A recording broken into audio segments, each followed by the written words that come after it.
that report. And he wanted to warn the world that we face runaway climate change, and he said this is a direct existential threat. I think the British people, everybody in the world deserves to know that. This lot here didn't want you to know it. Now I'm going to turn to the science, because Dr. Emily knows about the science, and over to you.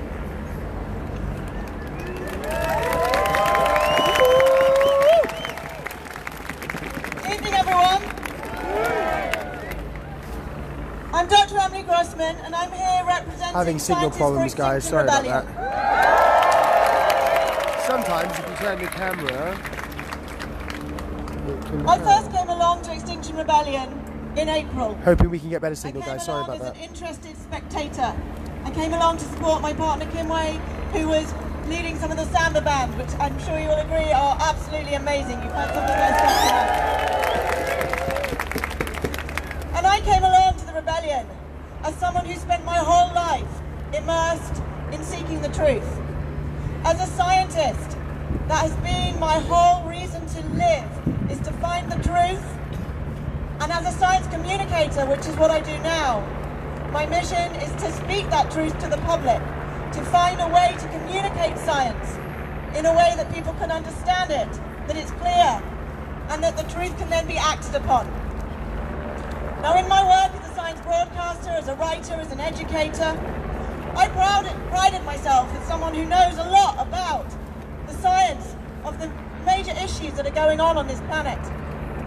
Now, of course, I knew a bit about climate change, but I came along to the rebellion in April thinking, really, is it really that bad? Like, hearing all these people out on the streets saying, you know, we're all going to die and it's a mass extinction and we haven't got long left and civil unrest and food shortages, and I'm thinking, this can't be true. Because if it was true, I would know about it. In fact, more than just you would know about it, but everybody would know about it. It would be in every newspaper, it would be in every news channel, there would be documentaries, there would be no way that our government would let society continue as it's been continuing if what people were saying on the streets in April was actually true. After April, I made it my mission, for my own personal reasons, to explore as deeply as I could the science surrounding climate change and ecological collapse. I tried to find, my job as a science writer, as a science journalist and a communicator, is that that's what I do for a living. I go back to primary sources, I go back to data, I go back to peer-reviewed science, I talk to climate scientists generally. So that's what I set about doing. Since then, I've been working alongside some of the top climate science researchers in the world, some of the top ecologists, and I've been reading every piece of data, of peer-reviewed science that I can get my hands on. And I'm here to tell you that since that day, I've barely had a good night's sleep. The reason is, the more I read, the more I questioned, the more I looked at all the other side of the argument, the studies that apparently don't back this up, going, okay, well, let's give some weight to that. The more I read, the more terrified and horrified I became at where our society, where our humanity, where our planet is heading, hurtling towards, with absolute certainty. And the more outraged I became at the fact that this truth is not being told. The newspapers, the media, like the ones who are outside today, they are hiding the facts, they are burying the facts. The government are ignoring the facts. There is an international consensus of scientists across the globe that climate change is happening, that it's caused by humans, that it's happening fast, that it's going to be devastating, that it's already devastating in many parts of the world, and it's going to get a lot worse. Ecosystem collapse is happening, and it's going to get a lot worse. Land degradation, loss of crops, loss of our ability to feed ourselves, loss of pure water to drink, loss of air quality, which is what we require to breathe, is already killing people across the planet. It's going to get worse, and yes, it is caused by humans.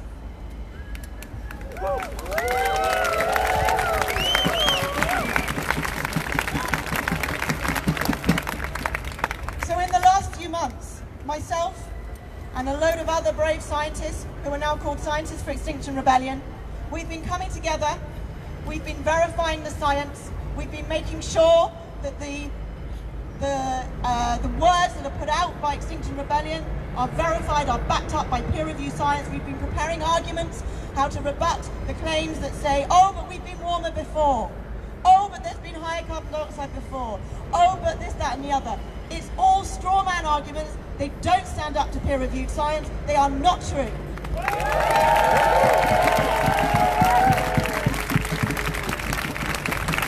And part of what we have now done is we've produced between us, between a load of climate scientists and science communicators and biodiversity science and ecologists, we've created what we've called a scientist declaration in support of non-violent direct action against government inaction about the climate and ecological emergency.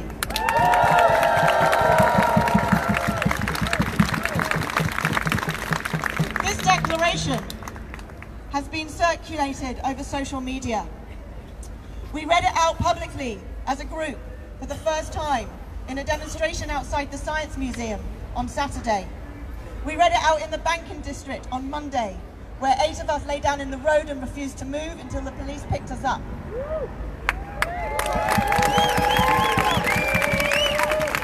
And I'd like to acknowledge that this story of scientists across the globe coming together, not just to say that the science is true, not just to say that we are heading towards catastrophe and to committing ourselves to irreversible crisis on this planet with incalculable human suffering and loss of life as an inevitable consequence, unless we stop greenhouse gas emissions now.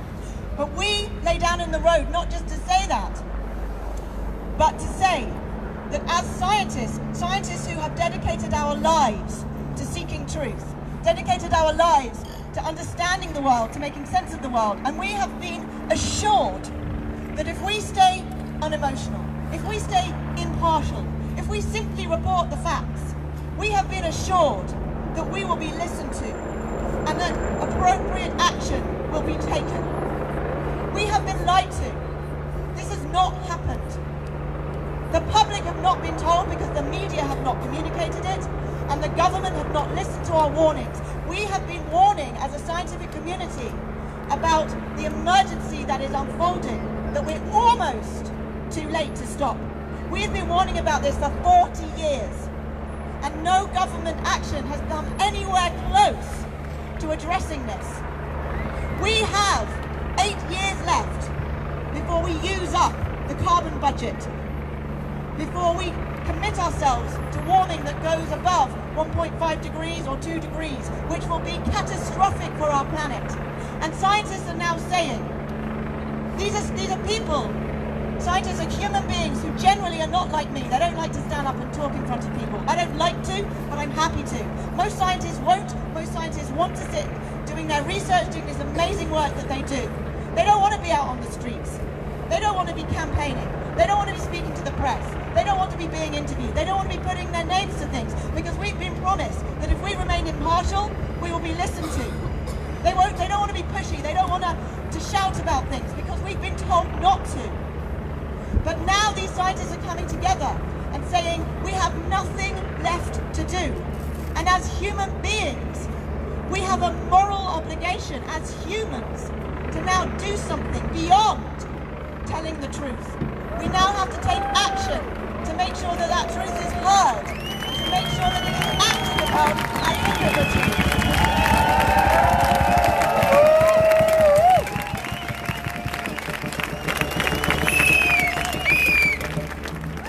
Now this declaration that we read out outside the Science Museum, I would like to acknowledge that actually there are occasionally bits of press that are really coming through and supporting us. And I want to acknowledge that the Daily Mail reported on our protest outside the Science Museum. They reported that 300 climate scientists across the globe have said, yes, we are justified to be on the streets, to be taking non-violent direct action, that civil disobedience is now the only way forward. They reported on this, and they reported on it fairly, and they gave us a platform to get that word out.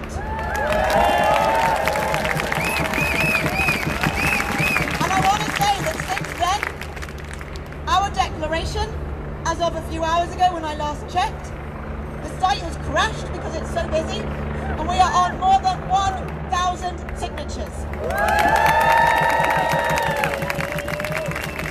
These are climate scientists, climate science experts, biodiversity experts, ecologists, forestry managers, earth science system scientists, senior scientists, professors, heads of department, lecturers across the globe from more than 20 countries who have signed a declaration, 1,000 or more, supporting you being here on the streets, saying this is all we have left to do, this is our only choice.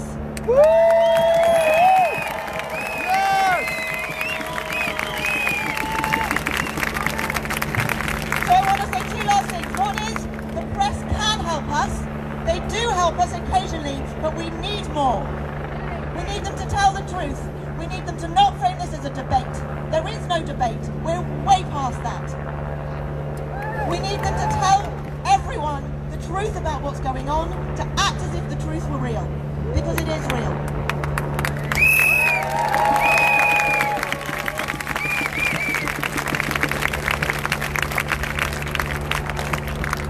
And on behalf of the 1,000 and more scientists who've signed this declaration in support of civil disobedience, in support of non-violent direct action, on behalf of them, I would like to thank everybody who's been on the streets for the last 10 days, who was on the streets in April, who've been campaigning tirelessly, who've putting themselves on the line, who are being willing to be arrested, who are being willing to undergo hardship, to come away from their family and friends, to be here to support this movement. And I want you to know that when people in your everyday life say to you, oh, but it can't be that bad, can it?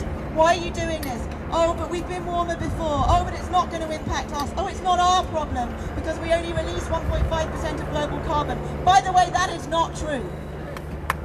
We do on our home soil, but that's because we outsource pretty much all of our fossil fuel emissions to other countries.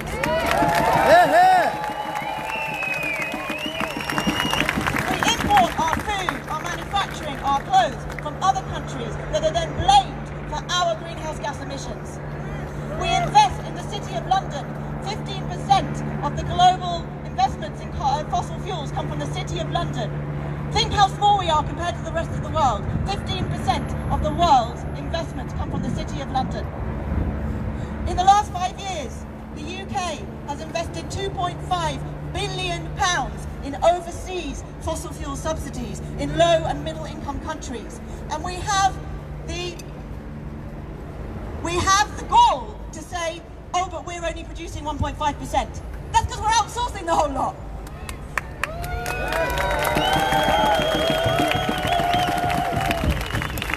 And as Gail said, this 2050 target, it is nowhere close to being enough.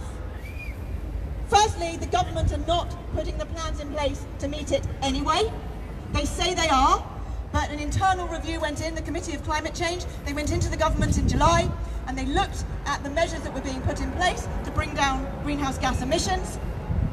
Out of the 24 goals that the government had set in response to Parliament declaring a climate emergency earlier this year, in response to 24 goals that were put in place, it was just the beginning, only 7 of those were actually being met. Only 7 of those were actually being addressed. So the government are lying to us in terms of their plans for 2050 anyway. More and more investments are going into fossil fuel emissions abroad. More and more of your money, your pensions, your investments in the city banks are going into funding fossil fuels.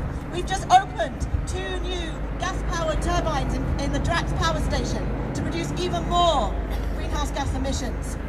We're bankrolling HS2, which, as Gail said, is a big deforestation project in itself.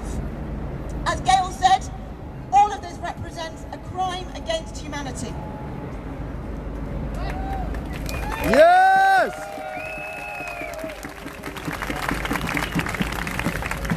So when you go home and you go and speak to your friends and family and they say, but it's not real, it's not true, oh, there's other sides of the argument, go and read this random paper by this random scientist who actually says, no, it's not an emergency after all. First of all, ask them who funded that scientist. Ask them what their discipline is. Ask them where they got their information from. And if you don't want to ask them, take a look at the emergency page on the Extinction Rebellion website.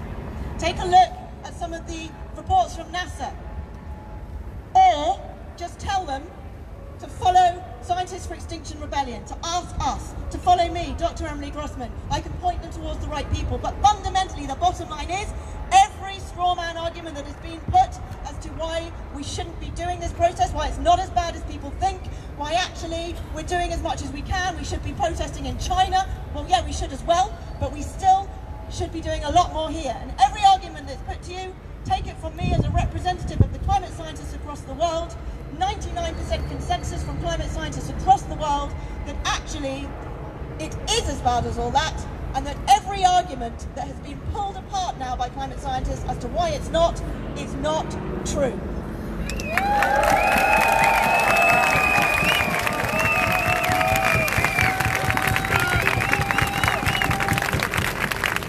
So on behalf of the scientists, thank you for doing what you've been doing. Thank you for being here. Keep going. We'll be back. We've done 3 actions already. We will be doing more. We're going to keep going. We're going to keep growing. If you know any scientists who want to be involved, please tell them to, well, anyone who wants to follow our work. We've got a public-facing page on Facebook, which is called Scientists for Extinction Rebellion. We've got a group on Facebook, which is for scientists, which is, again is called Scientists for Extinction Rebellion. We've got a Twitter handle @ScientistsX, @ScientistsX. So if you're streaming or photographing or videoing, please put it on Twitter, put it on Facebook. If you want to follow me, if you've got any questions, if you've got deniers who you want to pass on in our direction, you can follow me @Dr. Emily Grossman on Twitter, or my Facebook is Emily Sidoni Grossman. But on behalf of the scientists who I am representing, Dr. Emily Grossman. Thank you, keep going, and we'll be back. Right, guys, give us